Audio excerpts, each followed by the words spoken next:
Alright, so this will be my analysis on Artio. So looking at her skills real quick, claim territory, damage, and imprisonment. Imprisonment meaning that the enemy can't move or auto-attack. And in her bear form, more seconds of imprisonment.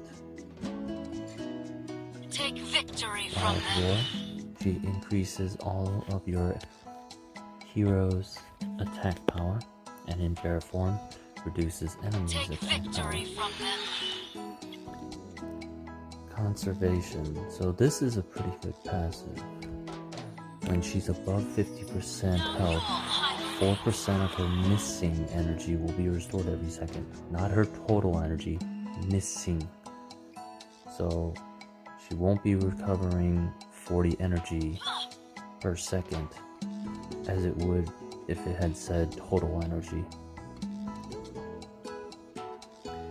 And then when her health is lower than 50%, 4% of missing health will be restored every second.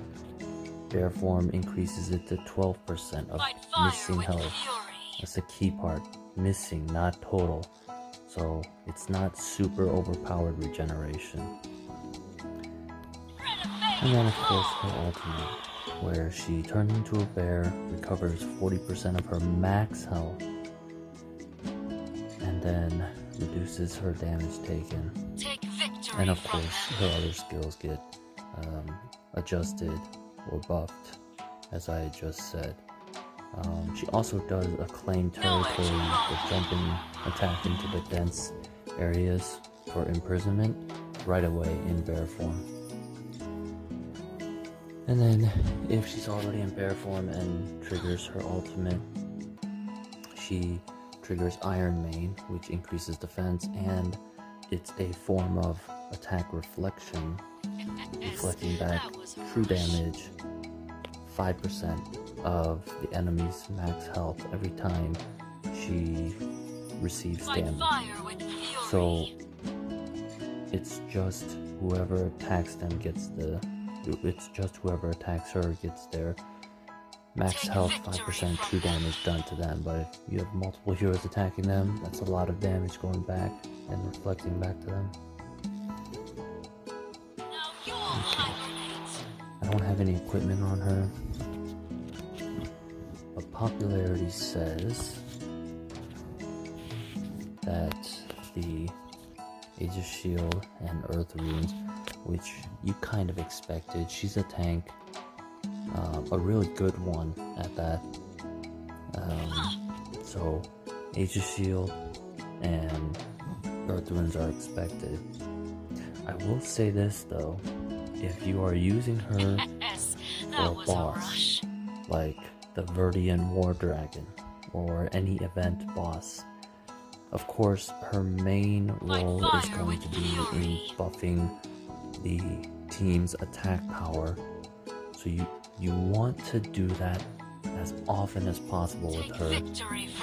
So what I would recommend, instead of the Age of Shield and Earth Runes, I would put the Yasukani, I can't remember the name, Yasukani, Magatama, and Air Runes, because my guess is that her Wild War skill probably has a long cooldown, so you want to get it down as much as possible so that she can keep cycling that 7-second duration for attacking for increasing the team's attack. Other than that, I think Age of Shield and Earth Runes make sense. That was a rush. Okay, and for her divinity skills, you get her to 6 nodes. Embroilment, Pristine, and Toxicity. So I go a bit different from that. If her, she comes off as more of a support utility tank rather than an offensive tank, as you would see with Hades or Thor, but who really uses Thor now anyways? And rather than putting toxicity on her, I would consider gravitational field instead. Because if she can help the back line stay a little bit longer by reducing their damage, her wild roar skill will be more effective. Interesting thing about her is she is one of 2 tanks now who have the spotlight skill, and the other tank who has the spotlight skill is Poseidon, another Verdian tank. So I don't really see myself using spotlight with her unless it's a boss fight, in which you don't want the boss to dodge her attacks at all, and it would help if her accuracy is converted to critical damage. So in a boss fight, how I would probably set it up is, out of all of her 1-node skills, I would say embroilment still fits the best PvE and PvP wise. So you want to keep embroilment. And for PvP, I would use pristine, because as long as her health is above 75%, she gets defense boost, but it also helps her stay above 50% health so that she can get faster energy regeneration. And then also gravitational field to help the backline heroes. Now if you were going for a boss, I would switch up to toxicity and spotlight. Those 2 are definitely useful against single target bosses. She has a 3-node skill that I haven't learned yet. It's the energy field. So when an ally hero with the highest combat power is about to die, they're immune and they gain a shield with 30% of her current health for 8 seconds, 1 time per battle. It's too situational. I think pristine fits her better in a PvP situation, because again, the longer she lives, the more she can keep on doing wild roar. You know, that's her important role, is buffing up the team, and then also while she's in bear form and uses claim territory, she will taunt nearby enemies. And when Iron Man is triggered, defense is increased, but also when she gets hit, she reflects back that true damage based on the enemy's percent of max health. So it's really important for her to live and stay alive as long as possible. I even think that she would probably be in a situation similar to Apollo, where she's like the last hero standing, and just fending off attacks and wheeling away at the enemies. But I don't think she would do it as well as Apollo. I don't have her iconic weapon 2 unlocked yet. However, the tank, I can't remember which color it was. Let me look real quick at another tank.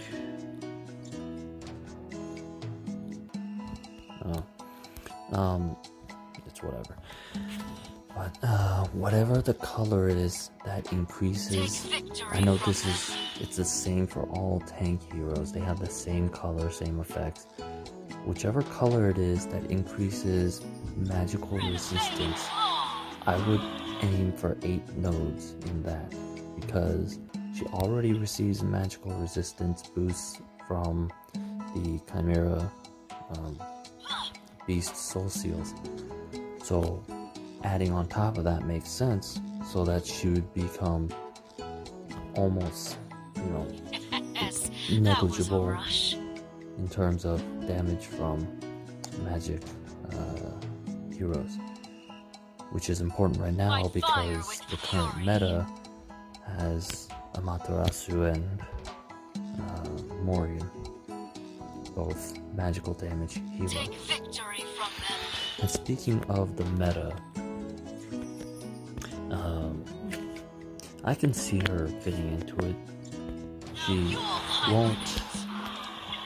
won't affect it and change it as much as Morgan has, as we've all seen in the past few months.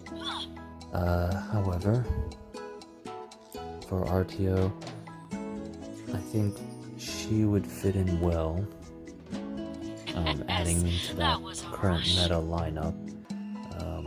But if not, for the sake of, say, faction bonuses, my first thought was, well, her and Poseidon are the two Verdian heroes with Spotlight, so why not put them up front and